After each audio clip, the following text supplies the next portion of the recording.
हाय, hello, नमस्ते. कशा आहात माझ्या सगळ्या गोड मैत्रिणींनो? आय होप की आपण सगळ्याजणी स्वस्त, मस्त आणि आनंदी असालच. तुम्हा सगळ्यांना आजचा दिवस आणि येणारा प्रत्येक दिवस हा खूप छान, मस्त आणि आनंदाचा जावो हीच एक प्रार्थना आहे. तर आपल्या सगळ्यांचं पुन्हा एकदा स्वागत आहे आपल्या नवीन एका व्हिडिओमध्ये. तर तुम्ही बघितलं असेलच सकाळची सुरुवात जी आहे ती देवपूजेने झाली होती. खूप छान आणि प्रसन्न वाटलं. आणि त्यानंतर स्वयंपाक, जेवण, त्यानंतर जेवलेली भांडी हे सगळं काम माझं आवरलं. आणि दुपारसुद्धा झाली होती आणि बाळसुद्धा हॉलमध्ये छान असा झोपला होता. आणि आता मी किचनची डीप क्लिनिंग जी आहे ती काढलेली आहे. तुम्ही माझा लास्ट व्हिडिओ जो आहे तो फ्रीज डीप क्लिनिंगचा नक्कीच बघितला असेल. बघितला नसेल तर तोही व्हिडिओ नक्की बघा, तुम्हाला नक्कीच आवडेल. तर तुम्ही बघू शकता किचनच्या ज्या ट्रॉल्या आहेत त्या मी इकडे काढलेल्या आहेत पूर्ण क्लीन करण्यासाठी. आणि इतके दिवस खरंच आम्हाला माहिती नव्हतं की या ट्रॉल्या ज्या आहेत त्या निघतात. तर मी एक व्हिडिओ बघितला होता, तर त्यातनं मला कळलं की ह्या ट्रॉल्या आपण काढून आतमधनंसुद्धा डीप क्लिनिंग करू शकतो. आणि खरंच मला ते बघितल्यानंतर खूप आनंद झाला होता. आणि त्यानंतर मी मिस्टरांकडनं ह्या ट्रॉल्या काढून घेतल्या आणि नंतर इन्स्टॉलसुद्धा करून घेतल्या.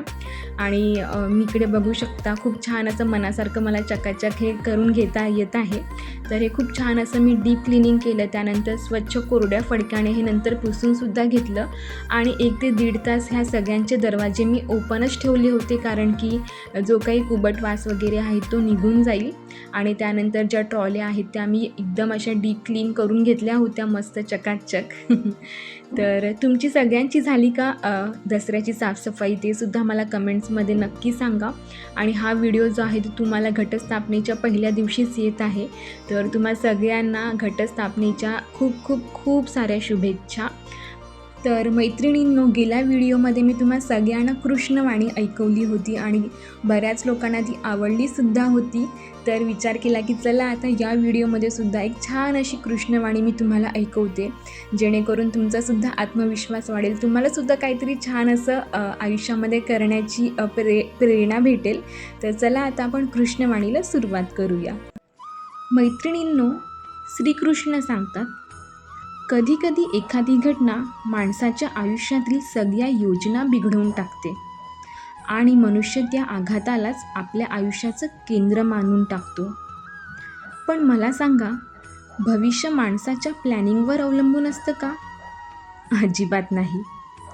एखादा माणूस एखादं डोंगर चढण्यात यशस्वी होतो. त्या माणसाने डोंगराच्या पायथ्याशी असताना जे प्लॅनिंग केलं होतं त्या प्लॅनिंगने त्याला त्या डोंगराच्या माथ्यापर्यंत पोहोचवलं असेल का? नाही. जसा जसा तो माणूस पर्वत चढू लागला तशी तशी प्रत्येक पावलावर त्याच्यासमोर एक नवीन अडचण, एक नवीन परीक्षा येत गेली. आणि प्रत्येक पावलावर त्याला पुढच्या पावलाबद्दल निर्णय घ्यावा लागला. प्रत्येक पावलावर त्याला त्याची योजना, प्लॅनिंग ही बदलावीच लागली. भीती त्यावेळी त्यालाही वाटलेलीच की जो नवीन निर्णय, नवीन योजना आपण करत आहोत, नवीन प्लॅन आपण घेत आहोत, त्यामुळे आपण दरीतसुद्धा पडू शकतो. पण तरीसुद्धा त्याला तिथे त्याचा निर्णय, त्याची प्लॅनिंग जी आहे ती बदलावी लागली. त्या माणसाने त्या डोंगराला स्वतः योग्य नाही बनवले, तर स्वतःला डोंगर चढण्यायोग्य बनवलं. श्रीकृष्ण सांगतात, आयुष्यासोबत पण असंच असतं. जेव्हा माणूस आपल्या आयुष्यातला एकाच घटनेला पकडून बसतो तेव्हा तो स्वतःच्या वेगालाच अडवतो. तो आयुष्यात यशस्वी होत नाही. सुख, शांती त्याला कधीच भेटत नाही.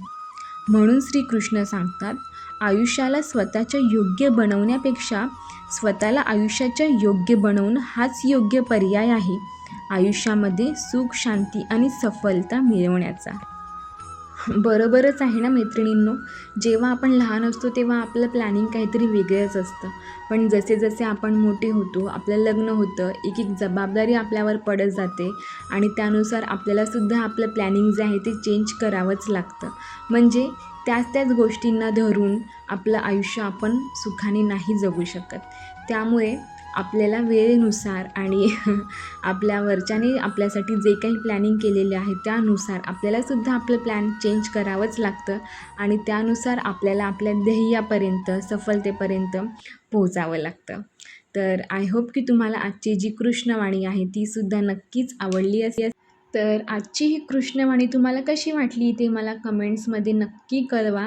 आणि तुमच्या एका कमेंट्समुळे माझासुद्धा आत्मविश्वास वाढेल आणि मलासुद्धा उत्साह येईल अजून अजून छान छान व्हिडिओ करण्यासाठी. तर प्लीज एकतरी कमेंट्स नक्की करत जा. तर बघा, कृष्णवाणी सांगता सांगता इकडे माझं क्लिनिंग जे आहे ते होतच आलेलं आहे. आणि तुमचीसुद्धा दसऱ्याची साफसफाई नक्कीच झाली असेल आणि बऱ्याच जणींच्या घरी घटसुद्धा बसत असतील. आता आमच्या घरी घट बसतात की नाही हे मी तुम्हाला येणाऱ्या व्हिडिओमध्ये नक्कीच सांगणार आहे. आणि हे बघा, फायनली सगळी क्लिनिंग जी आहे ती झालेली आहे आणि खरंच खूप छान वाटत आहे. आणि त्यानंतर हे सगळं करता करता मला संध्याकाळसुद्धा झाली होती.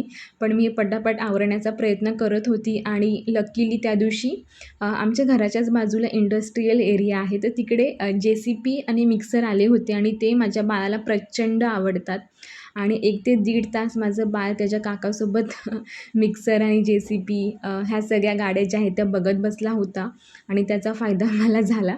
मी पटापट घरातली जी कामं आहेत ती करून घेतली. तर सुकलेली भांडी मी पुन्हा एकदा छान अशा स्वच्छ फडक्याने पुसून घेतली आणि सगळी भांडी जी आहे ती मी ट्रॉल्यामध्ये व्यवस्थित लावून घेतलेली आहेत. आणि मिस्टरांनी सुद्धा ट्रॉल्या ज्या आहेत त्या मला व्यवस्थित इन्स्टॉल करून दिल्या होत्या. आणि हे सगळं काम करता करता संध्याकाळसुद्धा झाली होती. त्यानंतर संध्याकाळचं स्वयंपाक, देवपूजा हे सुद्धा होणारच होतं. तर मैत्रिणींनो, तुम्ही हा जो व्हिडिओ बघत आहात बाळाच्या हेअर कटिंगचा, हा दुसऱ्या दिवशीचा व्हिडिओ आहे. कारण की क्लिनिंगनंतर त्या दिवशी काल म्हणजे मला काहीही शूट करण्याचं धाडसच राहिलं नाही आहे. कारण की आपण थकून जातो आणि इतरही कामं असतातच. तर त्यानंतर मी काही शूट केलं नाही आणि घरातली कामं पटापट करून मी झोपली होती. आणि त्यानंतर डायरेक्ट नेक्स्ट डे मी तुम्हाला भेटत आहे. तर बाळाची केस माझी खूप वाढली होती आणि ऑक्टोबर हीटसुद्धा आहे, त्यामुळे त्याला जास्त घामसुद्धा येतो. आणि त्याचं हे दरवेळेस आहे, त्याला असं न्हावीकडे नेलं की तो रडतच असतो. त्यामुळे 2 ते 3 वेळा मी स्वतः त्याची घरीच केस कापली होती. पण यावेळी म्हटले की नाही, आपण प्रॉपर तुझं हेअर कटिंग करून येऊया आणि त्याला ही सवय झालीच पाहिजे. आणि सुरुवातीला तो रडला, पण नंतर त्याला ही नॉर्मल वाटल्या त्या सगळ्या गोष्टी. तर हे बघा, तो आल्या आल्या आरशात आधी बघत होता की मी कसा दिसत आहे. आणि मग दुसऱ्या दिवशी मग रूममधले सगळे जे काही फॅन होते ते काढून मिस्टरांनी ते मला क्लीन करून दिले.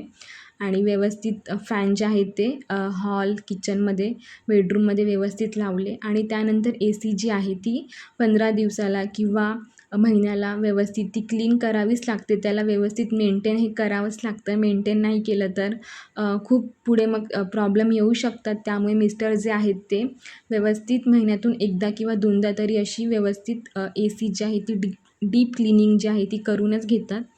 आणि त्यानंतर तुम्ही इकडे बघू शकता ह्या ज्या आमच्या घरामध्ये 2 गोष्टी आलेल्या आहेत नवीन. तर ॲक्च्युली हे तुम्ही जे बघत आहात हे कपाट आहे बेडच्या बाजूला ठेवायचं, पण आम्ही त्याला टीपॉय केलेलं आहे. तर व्यवस्थित ते मिस्टर माझे ते क्लीन करून घेत होते. आजचा व्हिडिओ हा तुम्हाला नक्कीच आवडला असेल. आवडला असेल तर प्लीज छान छान कमेंट्स करा. तुमचे काही सजेशन्स असतील तर ते सुद्धा मला कमेंट बॉक्समध्ये नक्की कळवा. आणि हे बघा, आता सण वगैरे येत आहेत तर प्रत्येक गृहिणीची ही अशीच धावपळ असणार आहे. आणि घर आपलं स्वच्छ झालं की आपल्यालासुद्धा एक पॉझिटिव्ह फील होतं. तर आजचा व्हिडिओ मी इथेच संपवते आणि आय होप की तुम्हाला आजचा व्हिडिओसुद्धा नक्कीच आवडला असेल. भेटूया अशाच एका छानशा व्हिडिओमध्ये. तोपर्यंत तुम्ही स्वतःची काळजी घ्या आणि स्वस्त राहा, मस्त राहा. भेटूया लवकरच. बाय.